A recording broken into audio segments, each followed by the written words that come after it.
Jadi Menara Eiffel pernah dijual. Ayo kita pecahkan.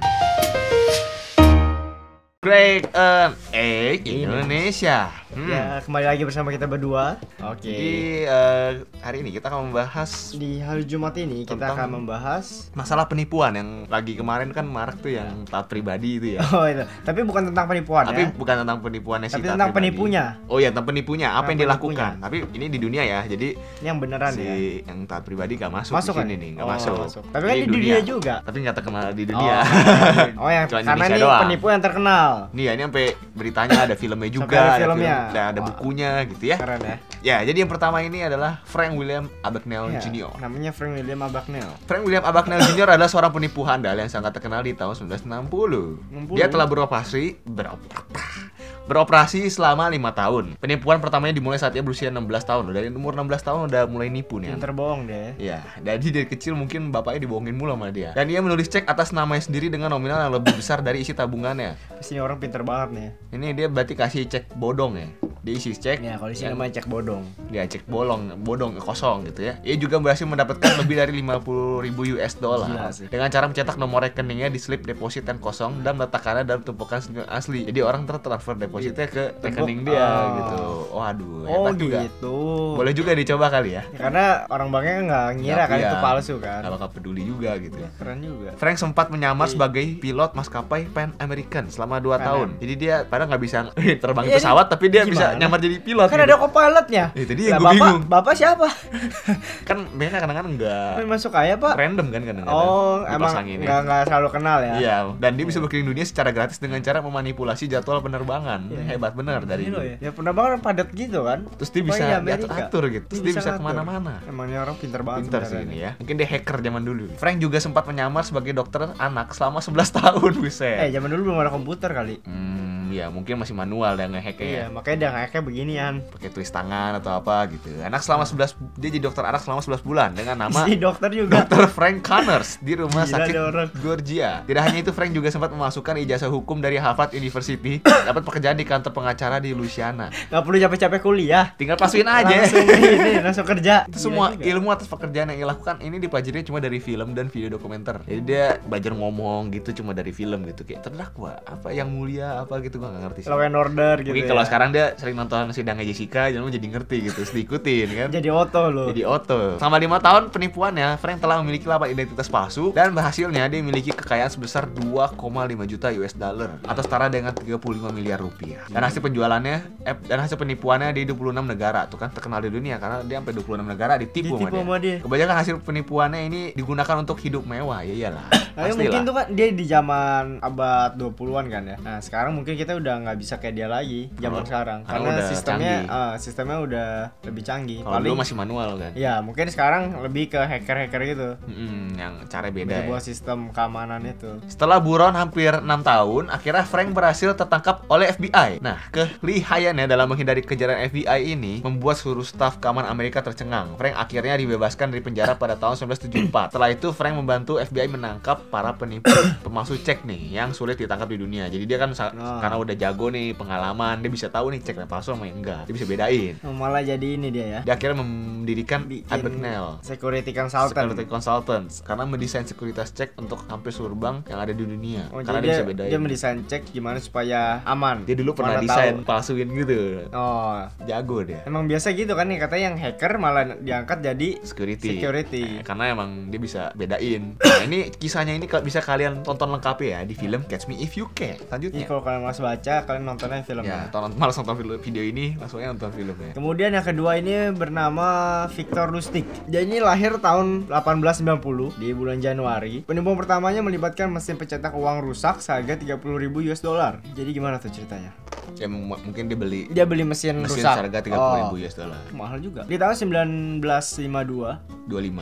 Di tahun 1925, ia melakukan penipuan ketika membaca sebuah koran. Suatu artikel dalam koran itu membahas masalah yang dihadapi kota untuk memelihara Menara Eiffel. Idenya muncul seketika dan dengan segera ia menyamar sebagai petugas pemerintah dan mengundang 6 perusahaan besi untuk mendiskusikan hal tersebut. Ini emang udah otak licik langsung muncul gitu. Tapi kok bisa Baca jago ya? koran langsung Bisa sampai mengundang otaknya. bisa sampai mengundang perusahaan gitu. Niat banget banget gitu. Lustig berkata kepada para kepala perusahaan tersebut bahwa biaya pembelian menara Eiffel sangat besar dan tidak dapat dibiayai oleh pemerintah lagi. Jadi Lustig menjual menara Eiffel dan kabur dengan kereta membawa koper berisi uang. Sang pembeli yang merasa tertipu akhirnya melapor ke polisi. Iyalah cok, beli menara Eiffel masalahnya. Jadi, mana ada yang jual gitu. Jadi dia jual ke perusahaan itu. Iya percaya aja lagi nih. Oh jadi dia, iya. Karena udah ini nggak bisa di apa-apain lagi nih, kita udah nggak mampu. Iya petugas pemerintah. Dia panggil ini pengusaha gitu ya. Jualannya ini lu bongkar dah ya begitu. Disuruh bongkar gitu ya. Tidak hanya itu, Lustig bahkan berhasil meyakinkan Al Capone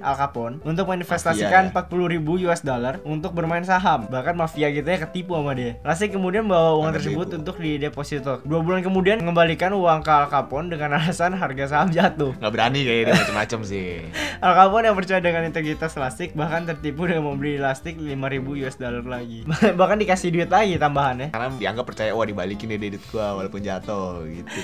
Akhirnya Lustig berhasil ditangkap di Amerika dan didakwa atas sejumlah kasus penipuan. Tetapi ia sempat kabur hingga beberapa kali. Pada akhirnya tertangkap dan dikirim ke Alcatraz, penjara yang paling aman di dunia itu, yang di pulau itu. Pulau sendiri. Tapi katanya kalau udah jauh kecil sih, tapi nggak tahu kalau misalnya udah datang. Pernah ada ini kan dokumenternya kan? Ya, gua belum nonton. Tapi Alcatraz itu tengah-tengah kota masalahnya. Bingung juga gua. Nah, yang ketiga itu Charles Ponzi. Ponzi adalah seorang imigran Italia yang menetap di Amerika Serikat. Dia menjadi salah satu penipu paling ulung yang dikenal dalam sejarah Amerika. Jika kalian pernah terlibat dalam urusan MLM dan main di game gitu, kalian pasti pernah mendengar istilah Ponzi scheme ya. Skema itu adalah ajaran dari Ponzi yang sampai sekarang digunakan oleh para pengusaha multilevel marketing. Itu loh yang passive income gitu ya. Ya, jadi ntar lu cari orang bawa lagi. Ponzi pernah bekerja di salah satu bank di Kanada. Di sana ia menjadi karyawan teladan karena kemampuan menghitungnya yang baik. Namun ternyata sang pemilik bank melakukan penipuan, ditinggalin sama pemiliknya dengan perusahaan bank yang bangkrut ini. Jadi dia tanggung jawab gitu kan. Nah, sejak saat itu dia berjanji bahwa dia harus menjadi orang kaya dengan cara apapun. Dia sampai nipu pun juga nggak apa-apa gitu. Akhirnya dia belajar untuk membujuk orang agar menginvestasikan uang kepadanya dan berjanji akan memberikan bunga dalam 90 hari. Ini persis kayak MLM ya. MLM. Jadi download. Kasih nanti kita dapat bunga, tapi kan sebenarnya enggak gitu kan, nggak dapet kan.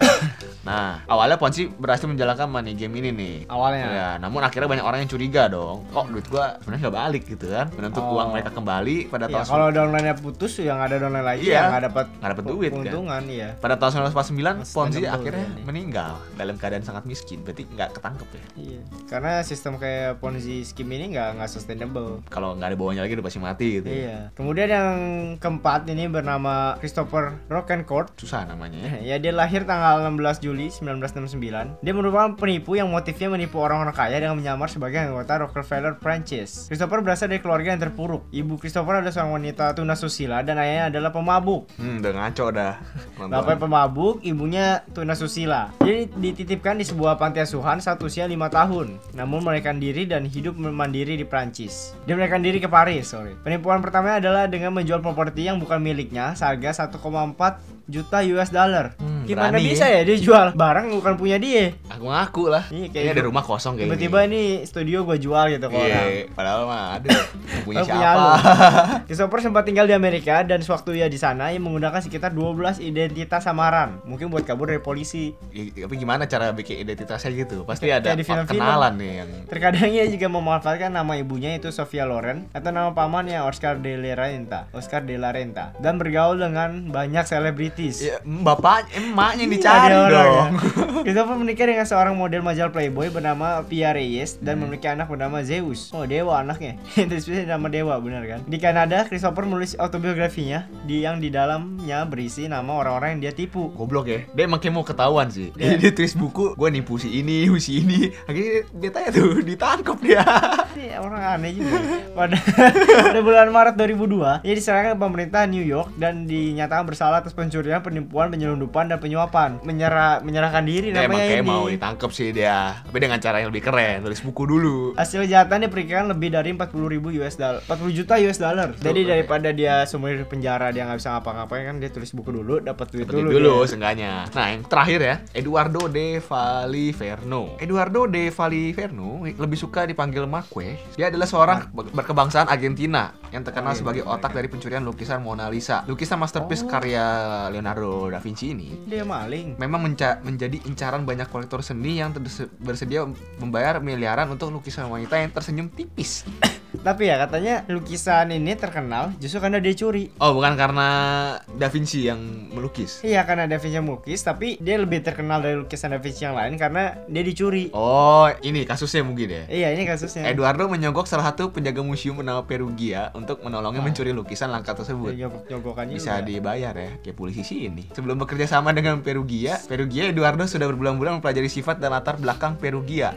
Jadi dipelajari nih, kini orangnya bisa disogok, bisa dideketin, bisa dibego-begoin gitu ya. Setelah mencuri lukisan tersebut, Eduardo menyewa seorang pelukis Perancis yang bernama Yves Chaudron untuk membuat ulang lukisan tersebut sebanyak 6 kali. Jadi ada 6 replika lukisan ini. Ke-6 lukisan itu dijual dengan harga yang sangat tinggi. Eduardo tertangkap ketika sedang menjual lukisan yang asli pada tahun 1913. Mungkin karena gini, dia udah punya yang asli, orang-orang tahu dia punya yang asli, jadi kalau dia jual dikira yang asli, padahal yang palsu. ini replika. Tapi kenapa sampai 6 biji gitu? Nggak mungkin kan si Leonardo bikin 6 biji Iya, gitu. makanya. Jadi akhirnya ketahuan lah. Ya segitu saja ya lah ya, yang bisa kita bahas penipuan kali ini.